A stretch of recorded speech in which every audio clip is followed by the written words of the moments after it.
Uh, greetings. Who's I am Megastone? Is that what is? Can you just unmute and greet us? Good morning. My name is Sharon from Rainbow FM. Great. Okay, we're going to get us moving forward, and I just want to open in prayer. Father, we thank you for this meeting that we can have together. Thank you that you've called us and equipped us, and you are equipping us in media. And Lord, I thank you for each person who's going to participate today, that we may encourage each other and help each other to point to you, Jesus, in all that we do. In your name, amen. Thank you. I think we've had some brief introductions. I just want to introduce the main facilitators today. Peter Rice, and hi everyone. Peter has welcome here, and Peter has been in community radio right from the beginning in South Africa, 1995, Radio Kwezi. He and I bumped into each other. I was busy with Radio Maritzburg at the time. And he started on the marketing side, he started as a studio manager, then moved to marketing and then to training. And he's then done further qualifications on the training side in Holland at the Radio Netherlands Training Center as a trainer, and also with ICTI, the International Christian Training Institute. He has also been involved in NCRF and helped in the whole development of community radio. Peter's recently left Radio Kwezi, but he hasn't left radio and training, so it's good to have Peter here today. Thanks, Dave. Also coming up after Peter will be Nadine Watkins. She's from Newscoop. Nadine and I met at a meeting pre-COVID at Impact Radio in Pretoria. And she's managing editor for Newscoop. Newscoop provides most or a lot of the community radio stations with news. They have over 60 reporters and over 60 radio stations on there that they're providing with news content. So it's good to have Nadine with us. Thank you, and Dave. Then we've also got Chris Singh. I was just saying when we started that Chris and I have known each other many years. This is pre-community radio that we first got together, and we've both got we've got a passion for radio and for training, and Chris aspires to see people reach their full potential. So he trains on radio internationally, India, Egypt, Africa. Anyway, I'm not going to spend too much time. We could spend a while going through the history here. Good to have you, Chris. Chris is in the UK. It's early in the morning there. And so... Thank you, Dave. Thank you very much. Thank you. Mariki, I've just seen you've come in here. You're from which organization? I'm from Council Radio, but I just realized that this has got more, has more to do, I think. I'm the marketing and communications manager in Africa. So I just realized this is more webinar about... Yeah, sorry, your audio is... Broadcast. Oh, sorry about that. Let me just move a bit closer. Is that better? Yes, that's better. Oh, okay. Now, I just realized this is a webinar more about webcast, am I right? Then more about broadcast than really social media or other news outlets. This is about news. Oh, okay.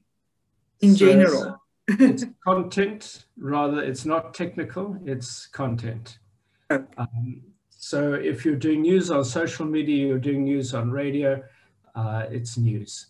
Okay, thanks. Yeah, we do news, news releases and so on. Yeah. No, okay, thank you. Should enjoy it. Thank you. Good. Peter, can I hand over to you to take us forward? Just to say that if you've got questions, please put them on the chat. We will have time for questions at the end, but we don't want to get sidetracked during the presentations on various questions. But if you click on the thing that says chat at the bottom, it'll open a panel and you can type your questions in on that. Peter will, his presentation's about half an hour, and we'll take it forward from there. Thanks, Peter. Thanks, Dave. The two people, Kyla and Radio Laufeld, I don't see them. Is there any reason for that? Or have they put off their video? Yeah. Channel 7 is also gone now. Is that a network? It's Focus nice if you can leave your video on, but it's not essential. It's a case of whether it's a distraction or so on. But it's nice as a speaker to be able to see who you're talking to, rather than talking to blank screens. So that's the story. Thanks, Peter. Good, Dave. Well, I'll kick off. This is a seminar on news reporting by Christian Media. And it's not really a training course as such, but I have put down 3 aims for our seminar. And we usually start off with aims, and that's in order for us to evaluate at the end of the course what we have achieved, or if we have achieved anything.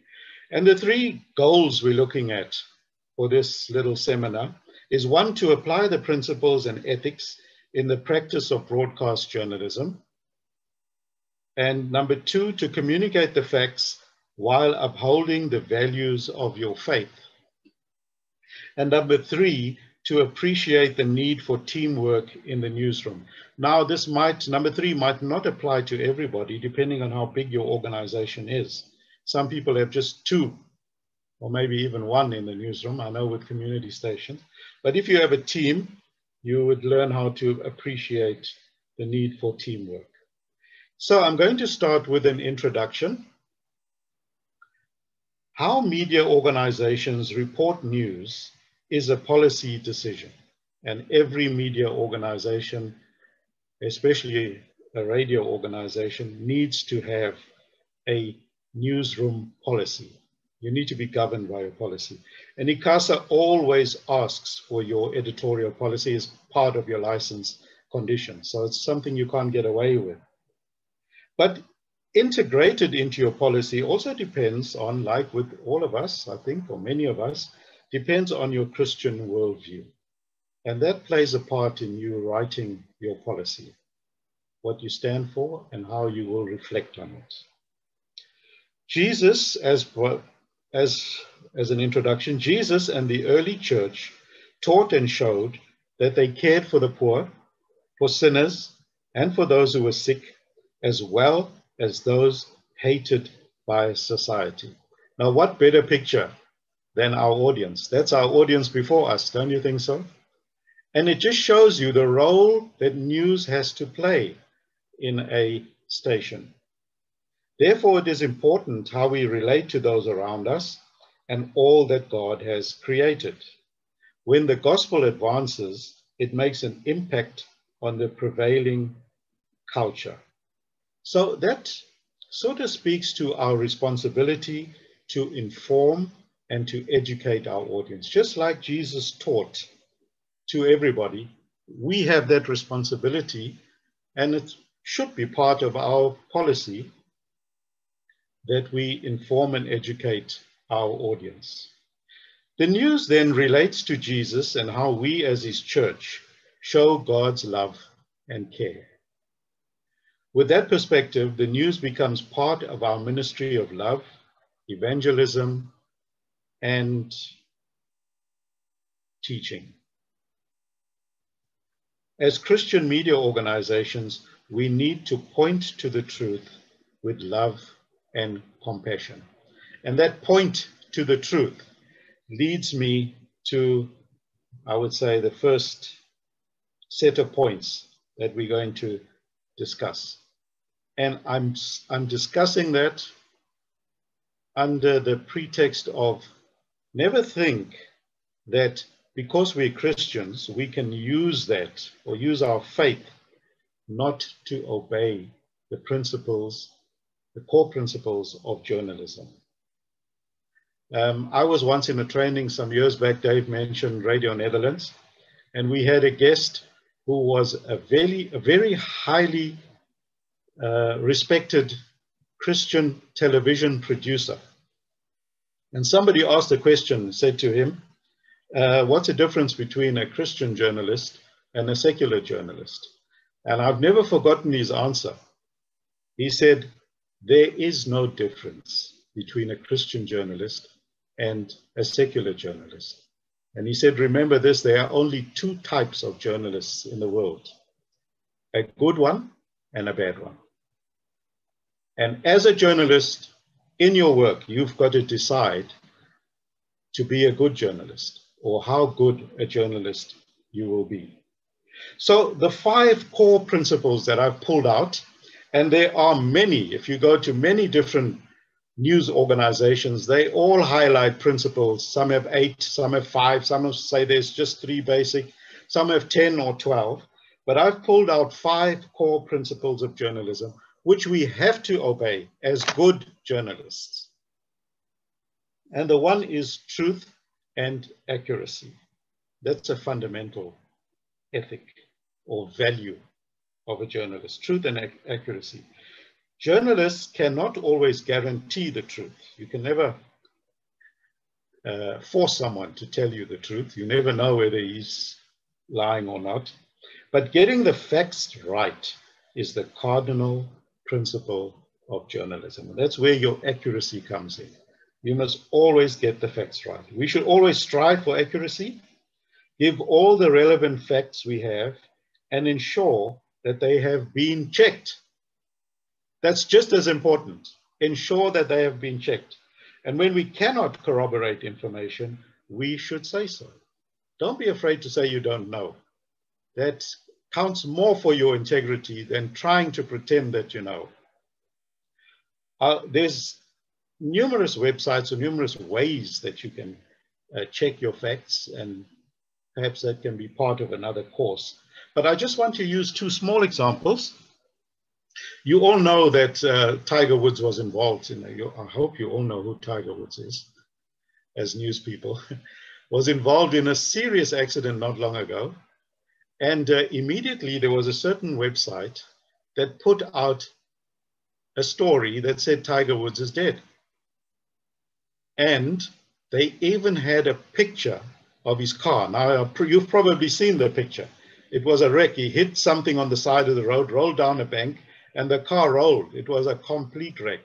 And when you see the picture, you almost want to believe, man, I'm sure he is dead. And if you pick that up and you run with it without checking the facts, I think 2 or 3 hours later, you would have been in hot water as a journalist. Later on, it was found that he was far from dead. He just had a crushed ankle and had some kind of leg surgery. So it's always good to check the facts, and don't think you've got a scoop before you've checked them. Just this morning, I was listening to a national radio station, and the interviewer wanted to interview Professor Karim. You all know who Professor Karim is. He's the co-chairperson of the interim committee that advises Parliament. He advises all our ministers. And he introduced him as the co-chairperson and wanted to ask him about this 3rd wave. And as he began to speak, he said, let me correct you first. I am no longer the co-chair of that committee. And the journalist himself was surprised. And he said, you know, my term of office was for 1 year and it expired on Tuesday, 2 days ago. And I'm no longer the chairperson. He didn't double check his facts. And those are things that we always need to double check on. Number 2 is independence. Journalists must be independent voices. We should not act formally or informally, and I want to stress that formally or informally. You go and visit someone at their home, and you know they say journalist is never without his notebook or his pen, or today without his cell phone. There's always a story to pick up. But you go informally and you pick up something, and you should remain independent, whether formally or informally, on behalf of special interests, whether political, corporate, or cultural. We should declare to our editors or the audience any of our political affiliations, financial arrangements, or other personal information that might constitute a conflict of interest. And that will be death to your organization. Don't forget, especially with community radio, your listeners know you. They know you for sure. And they know that your father is a councillor, or your uncle is a chairperson of a certain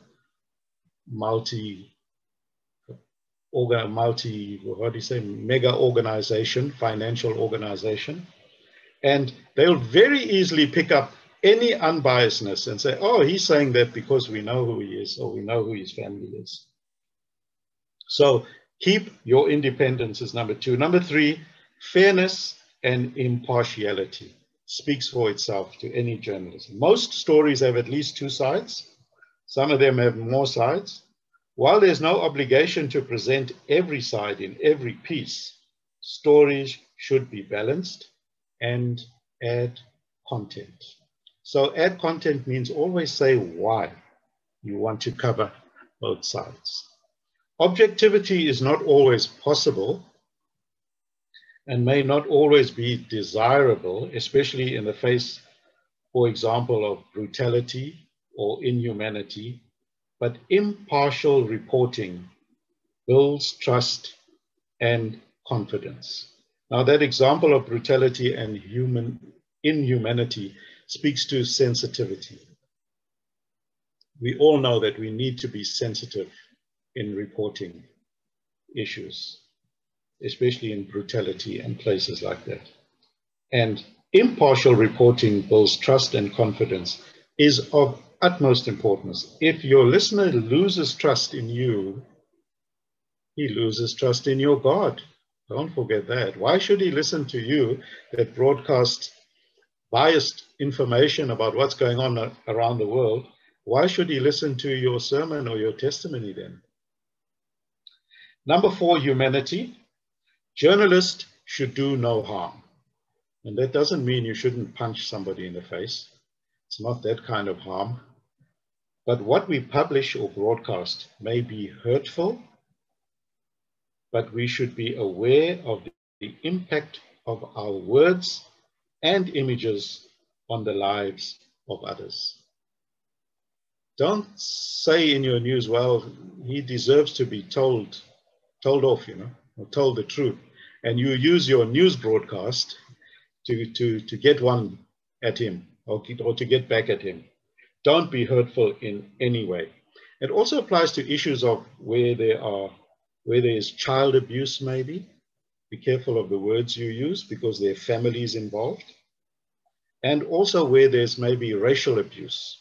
Be careful how you portray it, that you're not seen as taking the side of any particular race. Be careful of the words that you use. And number 5, a sure sign of professionalism and responsible journalism is the ability to hold ourselves accountable. Always hold ourselves. Remember, the emphasis is on ourselves. We're quick to hold other people accountable, but remember to hold ourselves accountable. When we commit errors, we must correct them, and our expressions of regret must be sincere and cynical. Your editor, your station manager tells you that was wrong, and say, oh, I'll just say sorry, man. They can hear you're not sorry. Be sincere. And we listen to the concerns of our audience, And we may not change what readers write or say, but we will always provide remedies when we are unfair. So don't hesitate to correct any of your mistakes. And never take that attitude, well, this is the 5 o'clock news, and they just got to believe me, what I say. We tell them what's happened. If you've made a mistake, correct it. And if you're not sure of anything, the golden rule is, don't say it. Wait until you're sure, because then you just throw away your integrity. So those are the 5 core principles that I've laid down for this workshop today. And let's just move on to our next chapter, reporting relevant news on Christian media. Something some people battle with. They just don't know how to get it done the Christian way. And go back to that principle of that television producer. I always go back to him. He said, there's no such thing as a Christian journalist. You're either a good journalist or a bad journalist. So aim to be a good one. Ask most people what they listen to the radio for, and what will they say? The vast majority will put news near the top of their list. I know people who even excuse themselves from company or from doing something and say, I just quickly want to listen to the news. They want to know what's going on. Listeners have an unceasing hunger to hear what is new. And that's like that for all of us. We all want to know what's going on. Audiences value good, unbiased news coverage very highly. And if you've got good news, you'll have a vast audience. Christian stations should put great emphasis on quality news service to attract listeners. And the evidence is that it works. If you have a good news service, you'll have a good audience. It builds your integrity. People know if they listen to you, they're going to get the truth or they're going to get the facts. At the same time, like we've been saying, news is news. So whatever is relevant to humankind is also relevant to Christian media. We're not immune as Christians, or we're not living on this island all by ourselves. We're part of everything that goes on around us, which means you will have to use your discernment in selecting how you produce and present your news. You don't want to broadcast the lifestyle of certain people or glorify any criminal activity or gender-based violence in a way that is gratuitous. That means in a way that glorifies the villain, glorifies the bad guy. That's not how you want to promote your news. You want to tell the truth, you must give the facts, but you don't want to make the bad guy the hero of your story. This will promote the wrong type of role model. And that's not our policy as children of the Lord. So as Christians in media, to what extent do we cover our news that always portrays our values, our integrity, and our faith? I've got a little way of doing it, which is personal. I'll relate it to you as something you can think about. It's not a hard and fast rule. I got some of it from Chris's writings as well. And I say as a guiding rule to follow with sex-related issues, and I use sex-related issues because it's a hot issue. It's something in the forefront of our news. How would you explain it to your children? Or to your wife? Or to your mother? Or to your sister? If you feel it's too sensitive for any of them, depending on what the story facts are, then it can be that it might be too sensitive to broadcast. Just think about it in that way for a little while. Ask yourself that question before you write down your bulletin. And maybe, just maybe, you should drop it. Because if you intend to water it down, you run the risk of maybe producing news that is watered down or that is a half truth. And there are ways, if you just think about it a little bit, there are ways of producing your news or presenting your news without any explicit detail. You can say what happened in a non-sensitive way, because watering it down or cutting out some of the facts or chopping the story up just spoils the whole thing. And they would rather listen to another station where they would actually tell them, well, this is what happened. And that will do more harm to your integrity. Telling half-truths or watered-down truths and not giving the news as facts will do much more harm to your integrity and to the integrity of your organization. I don't know how I'm doing for time, but that's how I trimmed my presentation down, Dave. Your mic is not on, Dave. No, I'm getting that. Peter, are you? I mean, you've still got time if you want to just sum that up. Otherwise, I do have those questions, but like we decided, we'd push those questions to the end. We'll put them to the end. I think because. Sorry, Dave. I think we can finish there. If I can hand on to Nadine, it's great if we've got a little bit more time in hand. I think you've basically covered those basics. Yeah, thanks, Peter. We'll come back on the questions. Okay, thanks, Dave. And thanks, Nadine. Just a little bit more introduction. When we started talking about this, Peter said, no, we need to find somebody who's actually doing the news to talk about how they're doing it. So I said, well, NewsScoop is an ACM member. They're providing news for most of our ACM stations. Plus they have a Christian news category. So it's good to have Nadine with us here today, and she's going to talk a little bit about how NewsScoop manages to put this all together in the newsroom. Over to you. Thanks.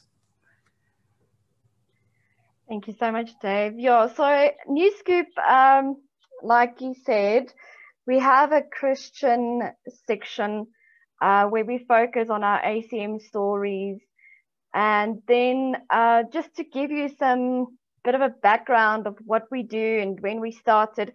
So a couple of years ago, about 3 years ago, we saw that there was a desperate need for community news to help community radio stations. We understood that they didn't have a big budget, and we thought maybe let's give them a helping hand, and that's how we started NewsScoop. So NewsScoop is currently divided into different sections. Our first section, we focus specifically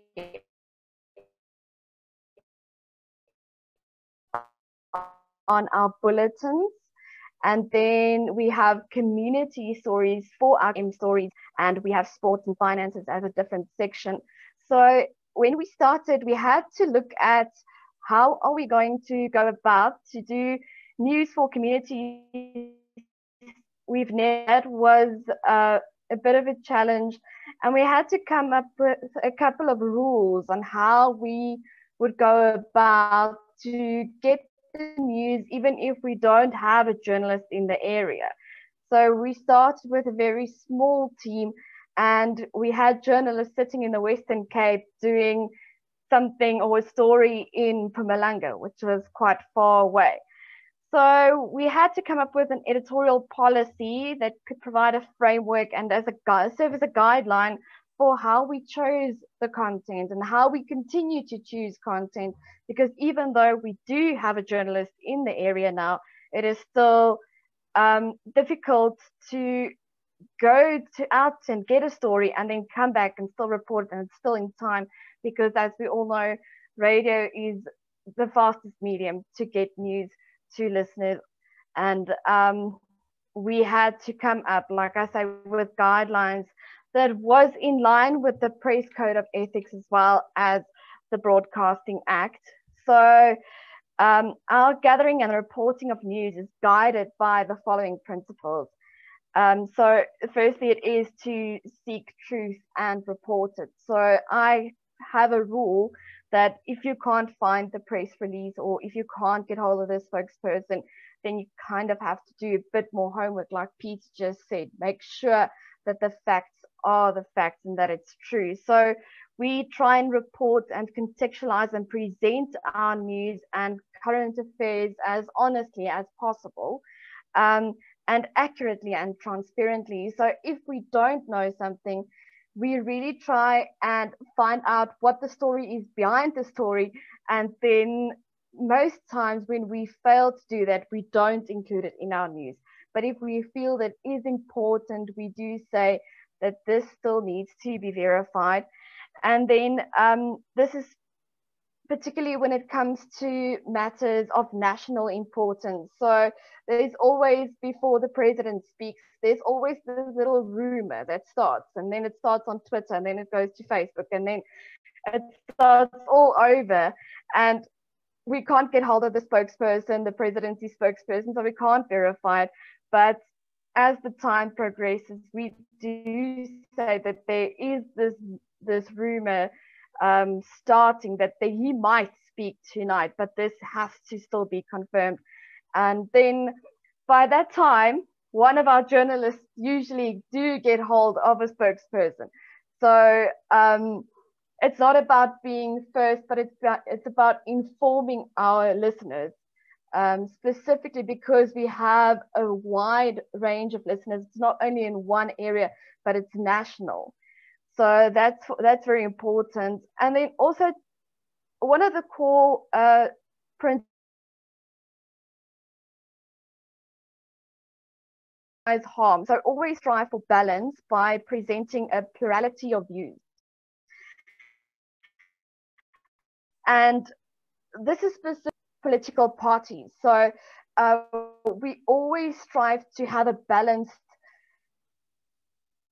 amount, and not only, even though one political party is more open to communicating with journalists while others aren't, it is still important that we get in touch with them and speak to them and still hear their view, because we have a lot of different stations, different listeners with different views, and it's important for these views to come across. And then to tell stories from a South African point of view.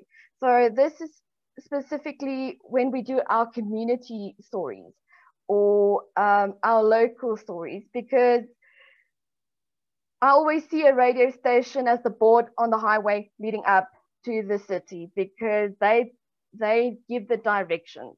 So when we do community-based stories, it's important to understand the community that is listening to that radio station, and to give it from that point of view and deal with issues that are important not only to that community, but also a wider range, and also most South Africans. So what we do, if we focus a lot on news that would affect the consumer, or even something like interest rates or petrol prices, we really focus and try and get these stories to our listeners to inform them in time if something is going to happen, or just something to keep them not only informed, but to give them a sense of what is happening in the country.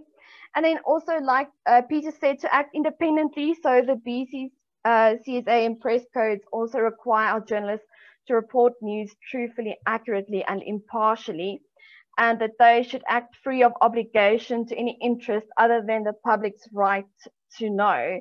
So that is important. And I always tell my journalists that you are a person, but you're also a journalist, and therefore you cannot bring your own views into the news. You cannot use this as a gatekeeping method of what is important, because it might be important for somebody else, and you need to lose your view.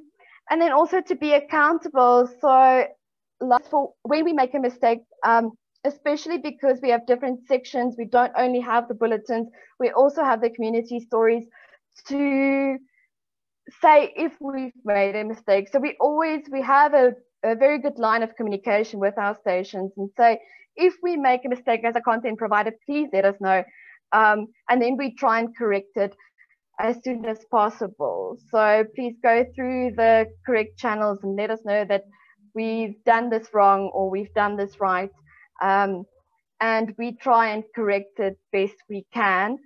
So, and admit mistakes and correct them promptly, like I said, because sometimes also, I've seen it many times since we started Newscoop, the press release sometimes has a mistake. And then somebody who's been part of the story or who has knowledge of the story points out that the press release or that something we've said is not correct. So then we do try and get to the bottom of it. But I think what's most important for Newscoop is we always try to use press releases as our primary source, and only when we can't get to a story do we go to a secondary or third source. But then we have to verify the facts and what has happened.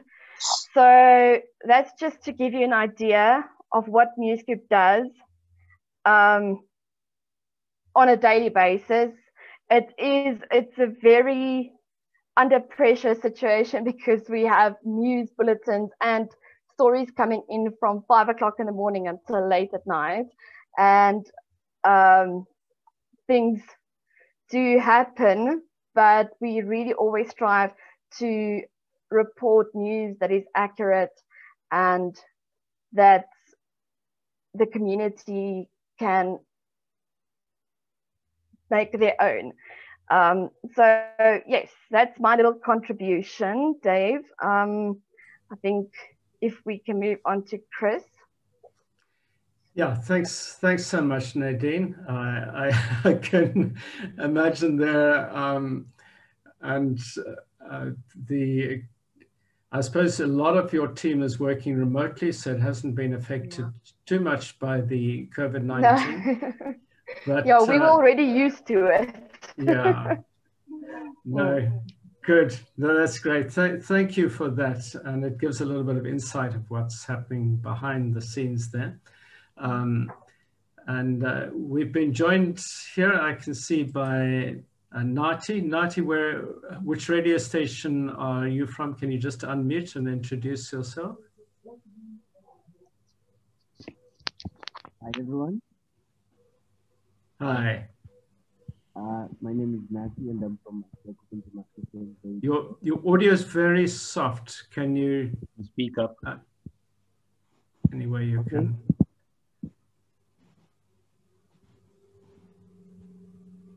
Can you hear me now? Yeah, a little bit. Okay, I'm Nati from Absekabunzima Christian Radio. Good to have you here. And we've sort of we've done 1/3 of the Peter spoken, and then we've just heard from Nadine. I'm going to hand over now to Chris Singh. Chris is in the UK, and he's going to talk about how to make international news relevant to our community stations. Thanks so much, Chris. Over to you. Thank you, Dave. It's a joy to be joining you once again, because you may or may not know that I was in Durban conducting a training session for the same subject.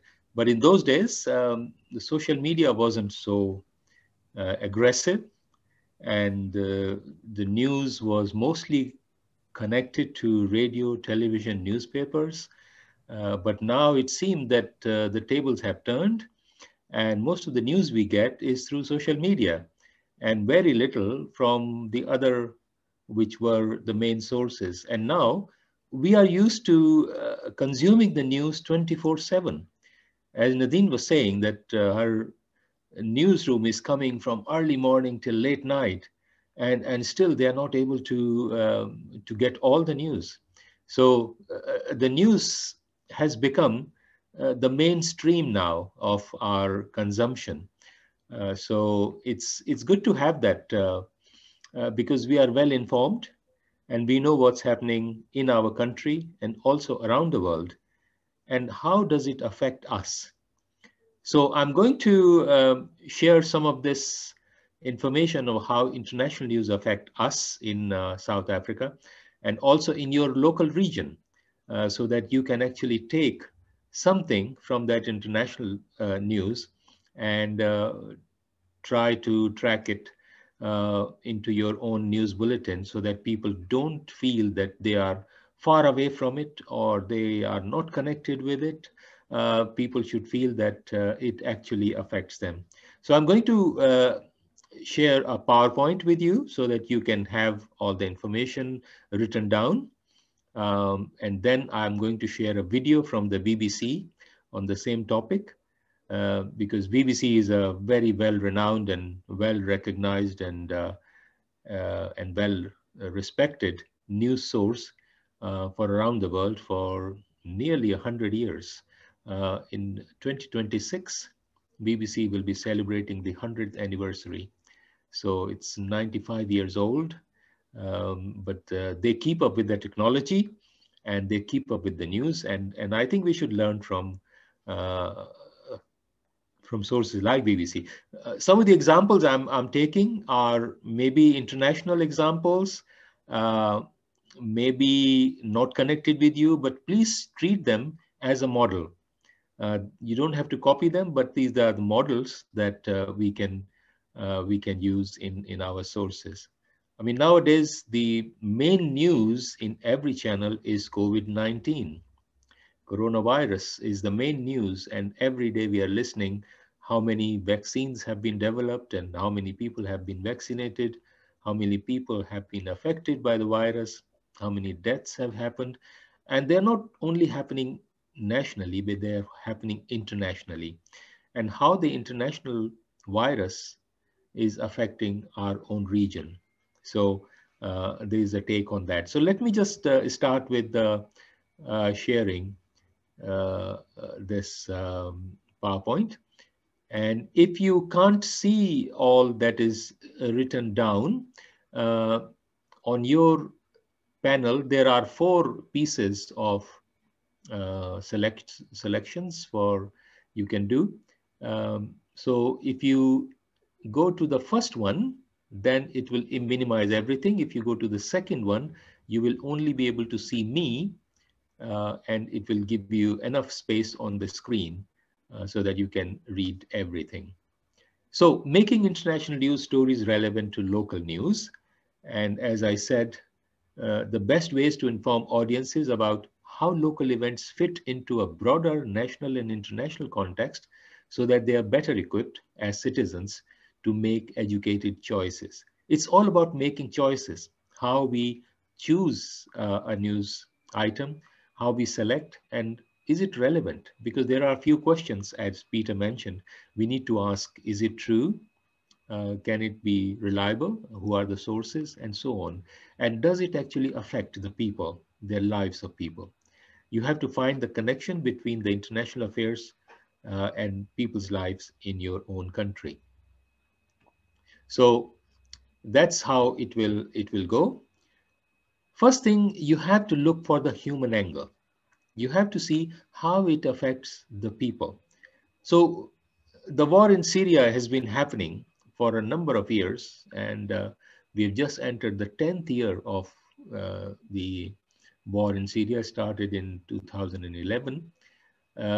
and it hasn't really affected many people until they see, and this is an American context, the war in Syria didn't come home to many Americans until they saw the indelible image of a Syrian toddler body washing up on the beach after he drowned in a failed escape. He was trying to escape Syria through the river, and then he drowned, and then his body was thrown ashore by the waves. And that's what people see. You need to find a way to make it feel like it has an impact of people. Nowadays, there are news about war in Yemen and how it's affecting the children there, because the schools are closed and schools, children are not studying and so on. So BBC is actually doing a short report on how the children are impacted, and that's how it brings home to us. What's happening internationally can affect us. And local reporters can make international stories hit home by finding elements that their audience can connect with on a human level. Many people like holidays, many people like travel, they're not able to travel, and it is affecting them. There is a lot of news about affecting mental health of people. People are affected mentally because of the lockdown, because they're not able to go out, they're not able to socialize with people. We are social beings, you know, God made us not to live on our own, but to live in a community and live with others. And when that community is taken away from us, we are working from home, we are interacting just with our laptop and the computers, and the screen is becoming our friend. But that's not God intended to do. So God wanted us to be, when he made Adam in Genesis, he said, it's not good for a man to be alone. So he made him a partner. So we are social beings, and God knows that. So when we are on our own, well, that's not God's intention. Also, you need to make people educated. So help your audience feel in the know. It's a matter of making people feel smarter so that when they go out, they have something to share about global issues. When I go and talk to people, and they say, Chris, you are a journalist and you have been in the news for such a long time. Tell us what's happening around. And I say, have you heard about this? And they say, yeah, we have heard about it, but we don't know much about it. Tell us about it. So you can give education, and there is something to talk about. You need to educate the people. You need to make them aware. Awareness is the key for anything, because they say information is wealth. So if you know something, then you are able to do something. If you don't know how to use your mobile phone, we all have mobile phones, but if we don't know what it can do, how we can use it, this is just a piece of equipment. So keep them aware so they feel and connect with the news stories. Because they need to feel that connection. Because if there's no connection, then they say, hey, it's just the news, not for me. You can use international examples, but very carefully, so that people don't say, hey, you're trying to impose the Western culture on us, or you're trying to impose things on us. We don't want this. We have our own culture, we have our own ways of doing things, and so on. So just an example, in Germany, for instance, companies like the industrial manufacturer Siemens work with high school technical programs and universities to ensure the workers have the training they need to get jobs. So they have the apprentices. They do some degree program where there is a 1 year built into as job placement. So people, when they get a degree, they are already hands-on. So that's a workforce development model. So they are developing the workforce, because, you know, every time we apply for somewhere, they say, what experience do you have? How much have you worked? So this will replace or supplement the current system where many jobs require experience and the new workers cannot get experience, because it's a catch-22 situation.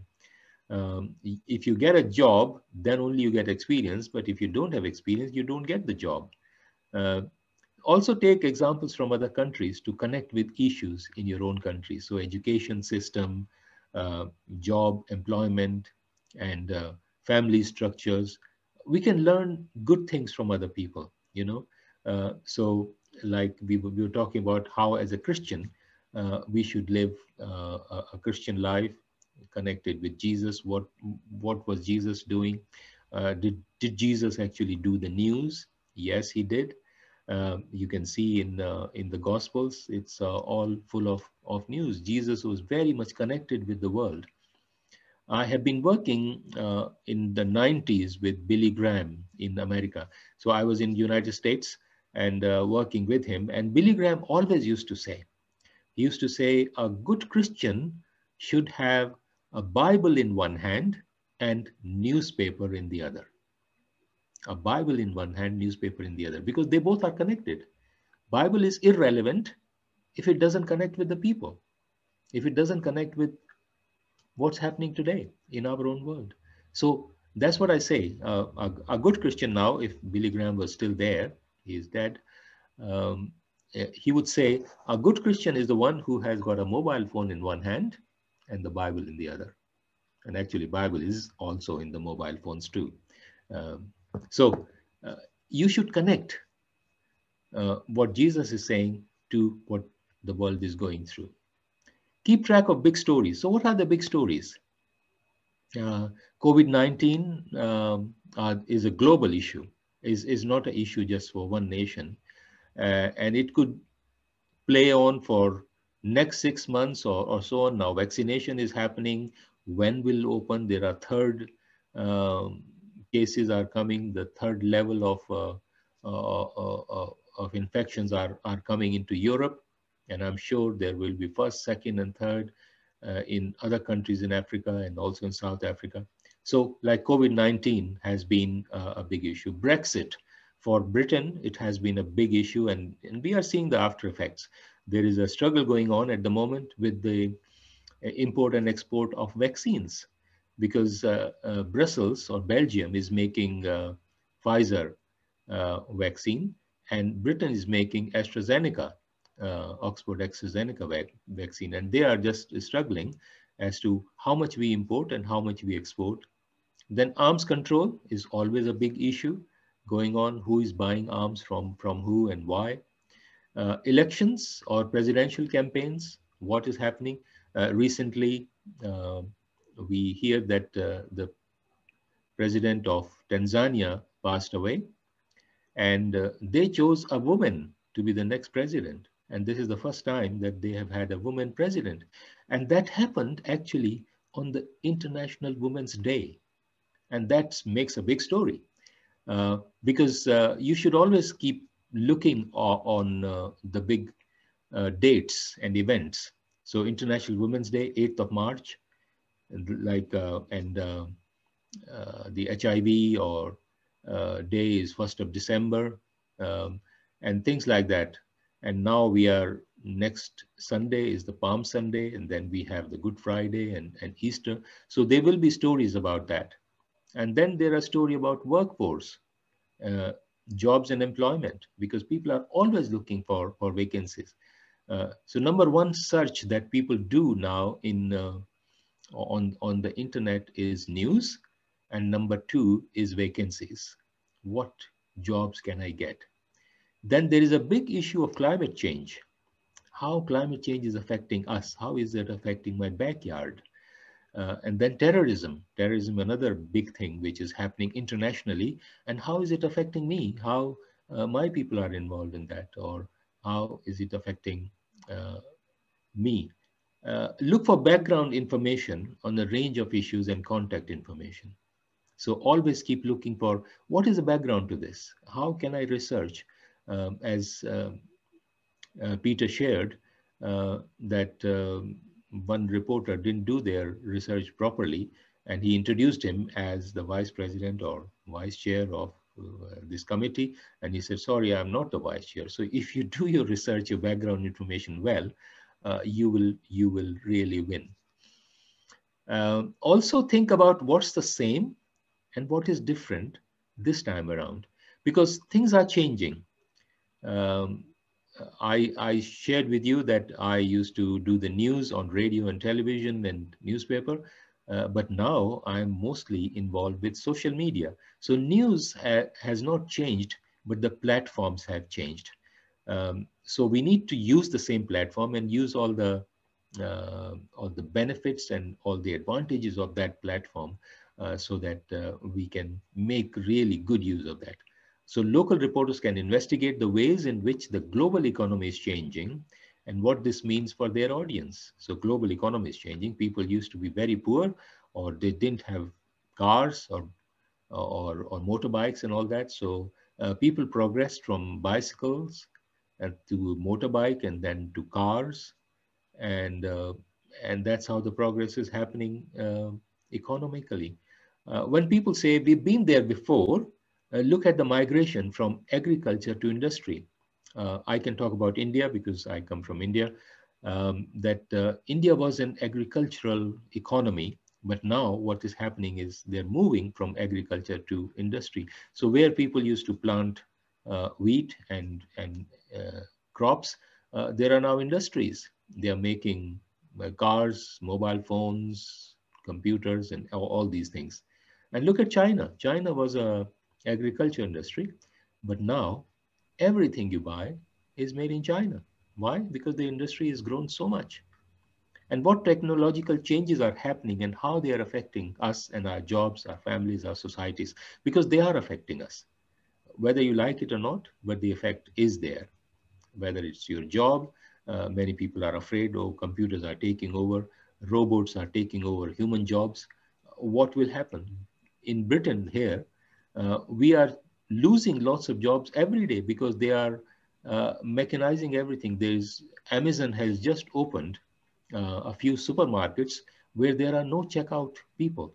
You just enter and you have a QR code, you put that on the phone and you just collect all the things you need and get out of the store without paying any money and without seeing any human being. It's all done by machines. And the bill will be taken off from your credit card, which is also on your mobile phone. So all you need is a mobile phone, no wallet, no credit cards, no money, no paper money or coins or anything, and no interaction. We need to just be aware of time. We need to move on to the video very shortly, please. Okay, right. Thanks. So also fight disinformation. It's critical for reporters to verify sources, as Peter has said, because nowadays we get a lot of WhatsApp messages and we think that's the truth. Look at different angles, use balance, use different agencies and their angles on the stories. Also check other TV station, radio station in handling the stories. Also know where to go for facts and expert opinions. There may be different organizations and Nadine has told you about it. So all the information can be there. Okay, so let me share this video with you. And this video will help you as to how to make the international story more local. Okay, so here is the video.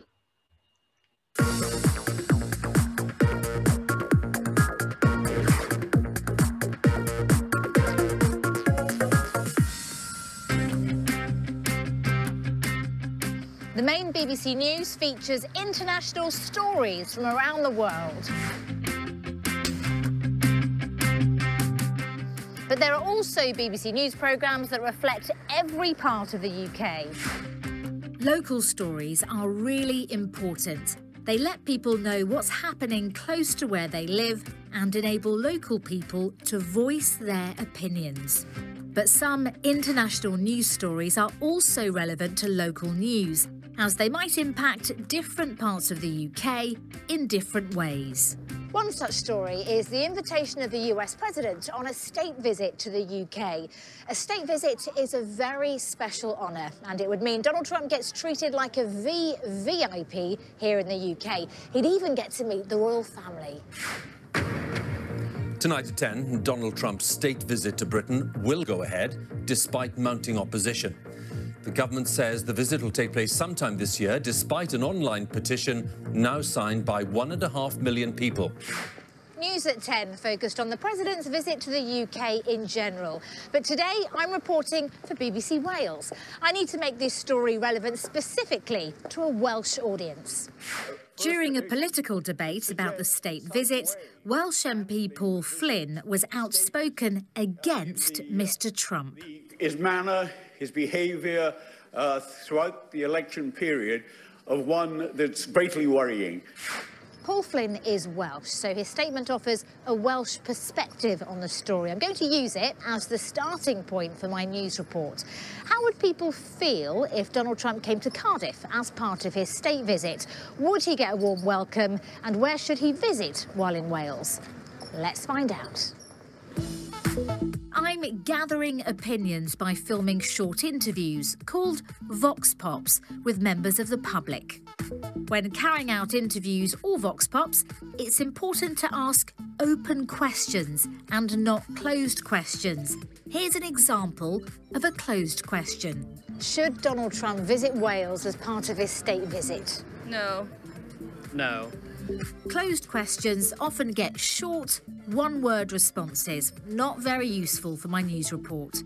Compare this to an open question. How would you feel if Donald Trump came to Wales as part of his state visit? I think it's fine for him to come to Wales, but not as part of a state visit. I think if we're funding it, then no, we shouldn't really be supporting him in any way. Much better. Open questions get more in-depth answers. More useful for my news report. How much would it cost to have him visiting Wales?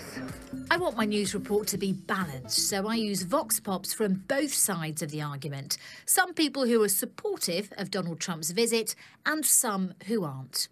I wouldn't mind him coming. I got no problem with him, I think that the news can be very, misleading and it can be very judgmental. I don't really like what he stands for. Personally, myself, I just don't like what he stands for at all. Opinions are really important in news, and Vox Pops allow us to show what lots of different people think about a particular issue. But opinions aren't the same as facts. Facts can be verified and are backed up with evidence. These Vox Pops are opinions. They are beliefs and views held by these particular people. Local news might sometimes feature local information that's unique to a particular place. For example, if Donald Trump came to Wales, he should visit Castle Cork, Caerphilly Castle, North Wales, Porthmadog. It's a very nice place. Here in Wales, viewers will be familiar with the places this man talks about, but local information like this probably wouldn't be relevant for the 6 o'clock news or the news at 10. Won't really bother me, it's just one of them things. He's one of the world leaders now, so... Wales actually has its own Welsh language, but the people I talked to spoke English with a Welsh accent. An accent is the distinctive way people from a particular place pronounce words and language. Here are some examples of how language is spoken with a Welsh accent here in South Wales. Because of what I've heard on the news and what people have said about him. I've got friends out in America who don't like him at all. Well, if Donald Trump came to Wales, come to Cardiff and go and see the castle. The Welsh accent stretches out some vowel sounds and merges words together. Oh, it's beautiful countryside out there for him to go and see.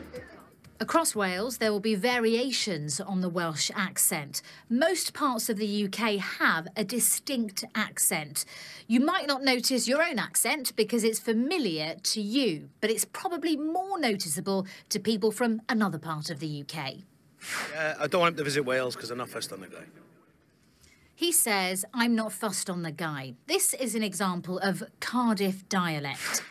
Dialect is different to accent. Features of dialect include the use of words and phrases that are specific to a particular region.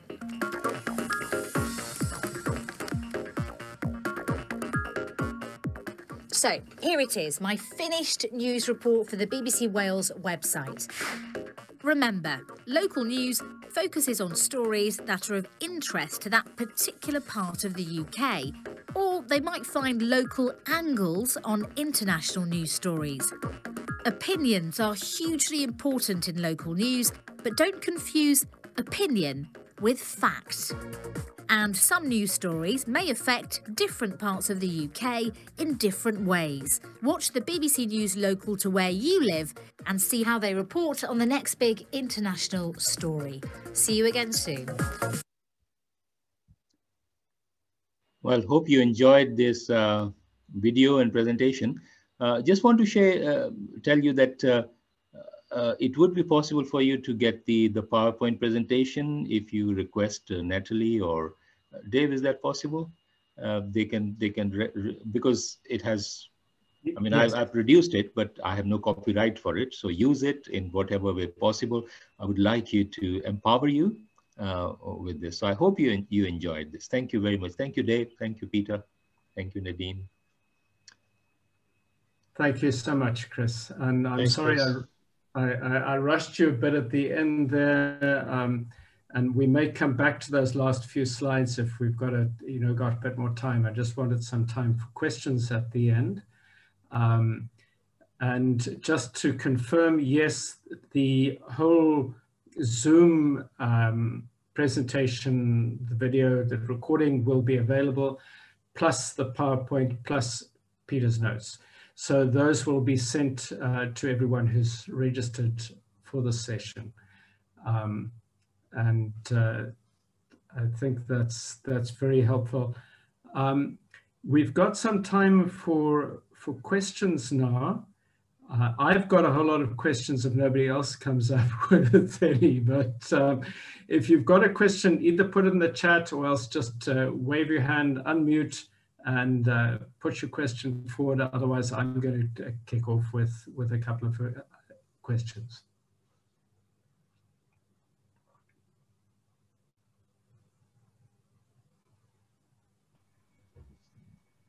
I started, no. I'm sorry, my video is not working. David, can you hear me? Yes, we can hear you. That's fine. Sorry, my video is not working, so you can't see me, but I have a question for Peter.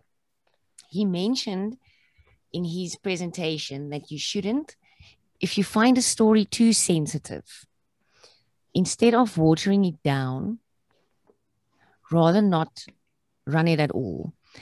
Can he give us some examples of, just to elaborate on the point? Thank you. Thank you.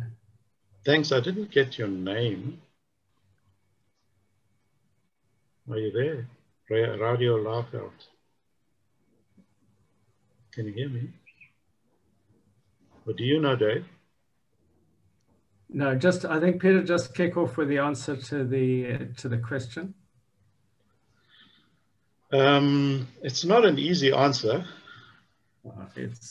And it will depend on the type of policy that you have, which determines how you handle stories and determines the sensitivity or the degree of sensitivity that you've agreed to as a newsroom or as a station as to how you would handle a story. Now, I know with certain stations, especially stations based in rural areas, who perhaps might have a more sensitive audience with regard to sexual issues and that, they take a decision never to mention the word rape as an example. And they say that's sensitive to the culture of their listeners. And you would rather say sexually molested, or they would come up with an expression that's more suitable in that case. Some stations never are allowed to mention the name of sexual organs, male or female sexual organs. Even though it has happened like that, or taken place where a sexual organ has been mutilated or cut off, and there are many of those stories, but according to their policy, they will not do that. So it very much depends on the policy you agree to as a station, because your policy is very based also on your audience needs. I don't know how far that answers the question, maybe someone else could perhaps add to it if it doesn't satisfy the lady that asked. I think that's fair. That's Marilis de Villiers, Radio Laarveld. Is that question, is that answered for your question? It was one of my questions as well. I think this is an important issue that in newsrooms we need to face, how we need to decide how are we going to handle this kind of issue. And I don't know whether there are any other people from newsrooms that would like to throw a comment in there. No, just Dave, it does clarify things. If I can just come in here with regards to that question, we have a policy, like Peter said, not to water it down, but the explicit details that is included in the press release, whether this comes from the police or the National Prosecuting Authority, we leave that information out and rather just focus and say that this person has been arrested for whether it's rape or sexual assault, and then we don't go into detail. The press releases normally give a lot of detail of what happened in this specific incident. So what we've chosen to do is to keep that to not include that information at all. Thanks, Nadine. From my perspective, we've got to have a human perspective. We're dealing with people. And we've always got to remember that it's not about a story, it's about people. And we need to be sensitive to people and realize that however we may not like what had happened, they were people and we need to treat them with respect. That's my kind of approach as a station manager. But we need to have those policies in place. Any other questions?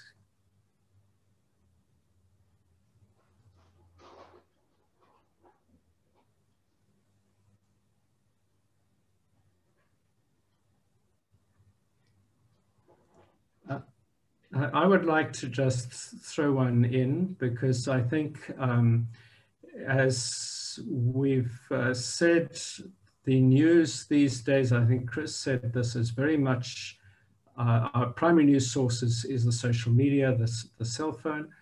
And I find quite a lot in everyday life there are two parallel takes on things.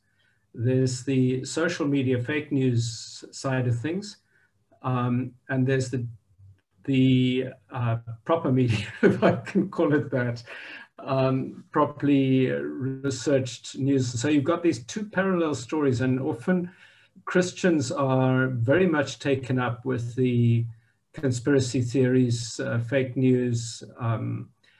How do we tackle that? Do we tackle it straight on?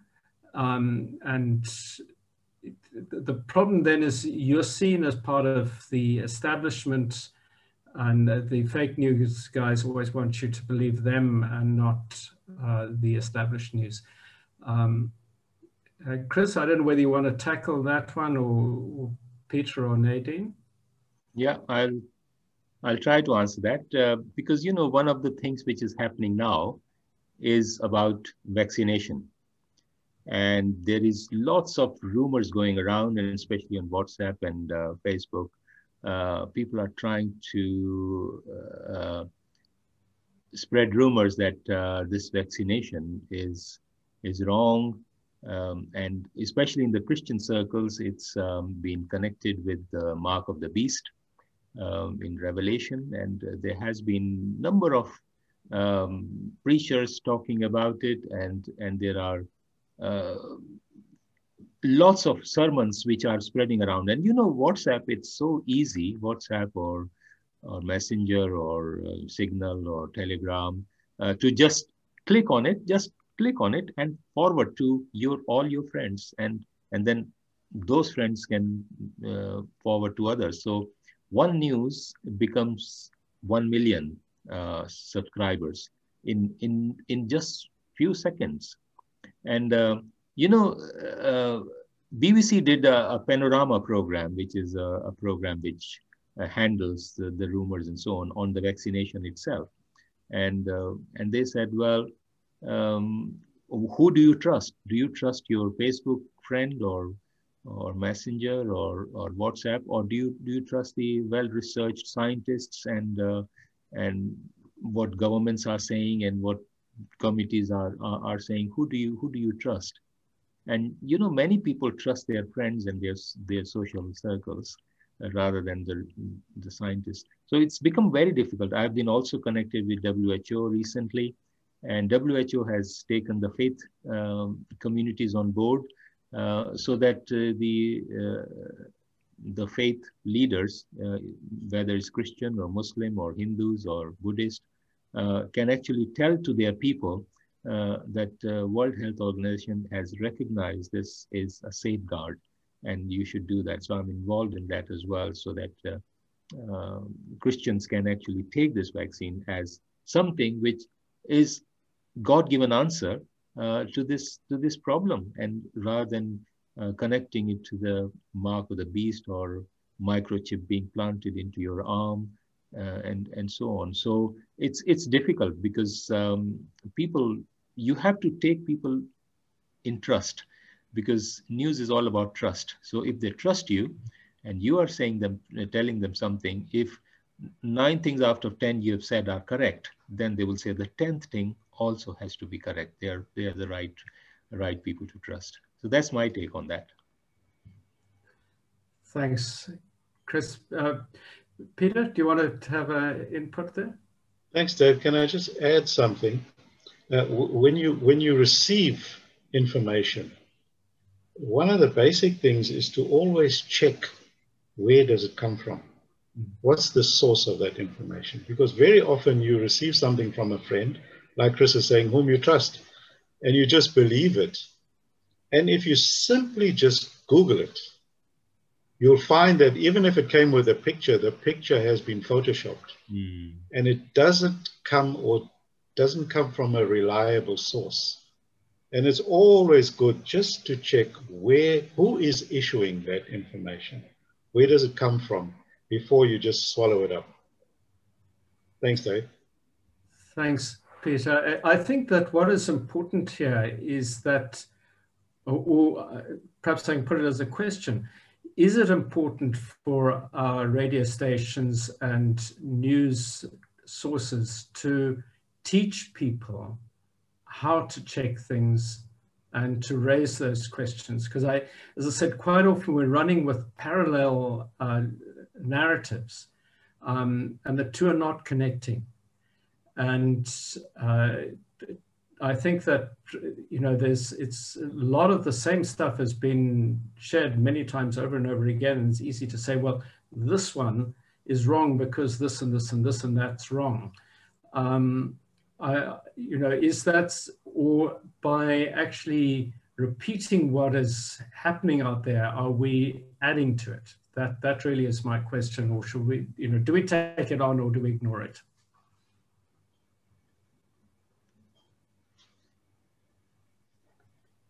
Nadine, Dave, I think we definitely have a responsibility to teach the community how to fact check whatever is out there, because I remember last year when COVID-19 just started to spread rapidly in Italy, there was all over social media posts of the president crying and pleading for help. And like Peter just said, with a quick Google search, you realize that that wasn't Italy's prime minister. It wasn't him. It was a football coach who was crying after a game. And that image was widely shared on social media. And I think we have a responsibility to say, listen, this is how you can double check all facts, especially with something like a vaccine, because if the wrong narrative starts to get out there and spread out there, it could be disastrous in the long run, especially for public health and for the virus and how it is being handled.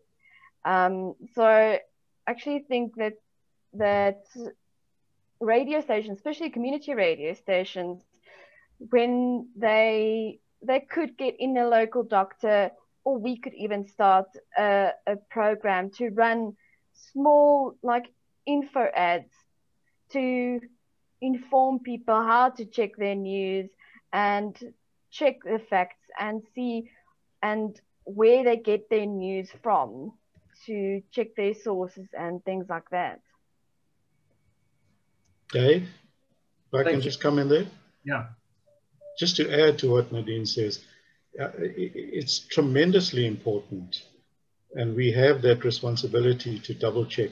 You know, I don't know if you can remember, just before the first lot of vaccines came in, when we were about to import the first load of vaccines, the Minister of Health stood up and announced publicly that no private organization can import vaccines or administer vaccines. Only the government was allowed to do that. And that was actually absolutely incorrect. There's no law that says that. And any private hospital could import vaccines and can do now, but everybody just believed it. Oh, only the government can do it. Nobody checked the facts to see whether a private hospital or medical organization can import their own vaccines. Thanks, Peter. Impact Radio, Dylan, you've got a hand up there.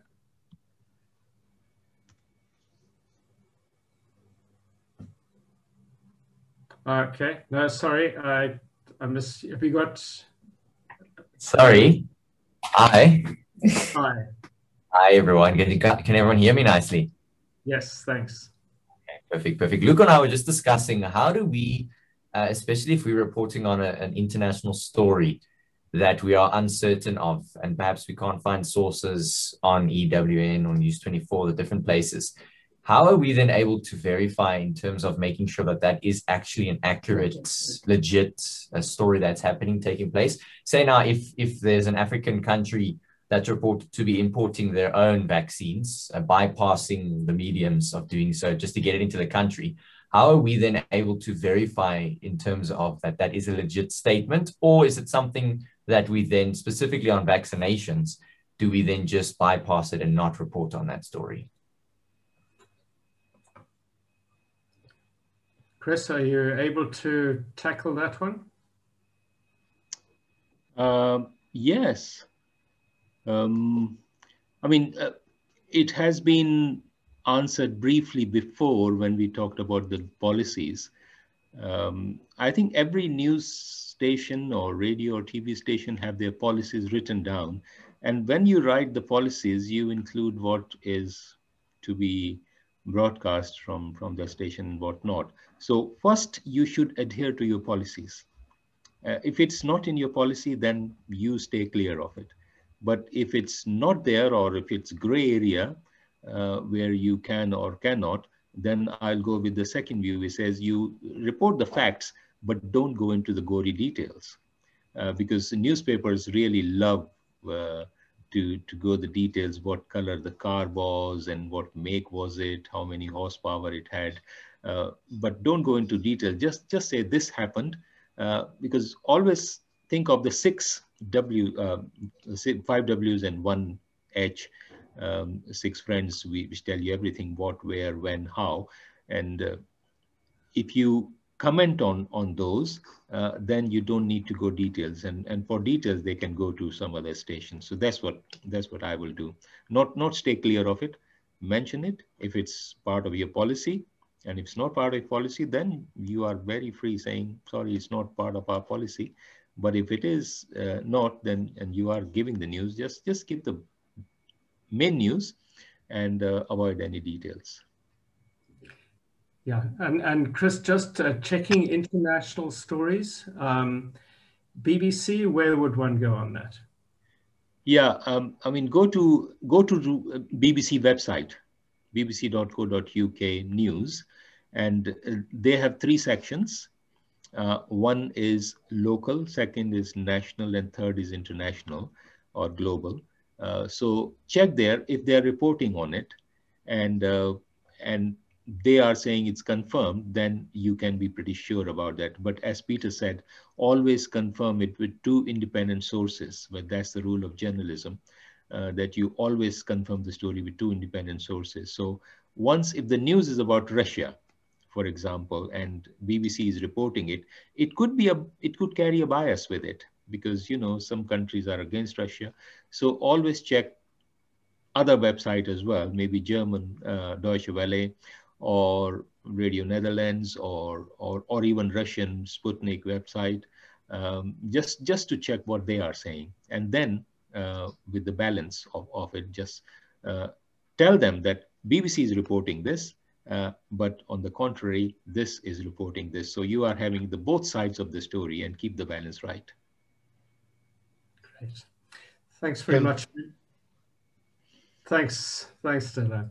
I think we're just about out of time. I've got one other question I want to just throw in there quickly.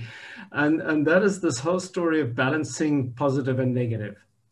There's kind of pressure on particularly Christian stations to produce good news. If we're going out of our way to find good news, are we being dishonest? How do we try and get that balance right? I don't know, Nadine, do you want to throw something in there? Yeah, Dave. Good news has kept me awake a lot over the past couple of months, because we recently started with a Good Scoop section, and it's a subjective thing, because sometimes good news for one is not good news for the other. We had a whole discussion on it. So, and like you say, where do you find the news firstly, and then do you search for the news? So what we normally do is, if the story contributes to the community, and let's say they're opening the public swimming pools. That was one that we did a couple of months ago when they opened public swimming pools. We said, okay, well, that's a good story, so let's put it under Good Scoops. But that's a story that came to us. We didn't go look for it. We have in the past, if we're feeling that the situation, especially in South Africa, but even globally, is a bit more morbid, we normally go to places like social media, Facebook or even Twitter, and look at what's happening in people's lives, and try and get in touch with them to report on the story. So I did one a couple of months ago about Joshua's soup kitchen, and it's this young boy who lives in Cape Town, and he just feeds, he makes the food, and then he feeds the elderly, and he does like fundraisers and things like that. So that is an instance where we've gone to get good news, but sometimes it is a subjective matter, so we tread lightly for how we approach it. Yeah, thanks. Any other comment, Peter?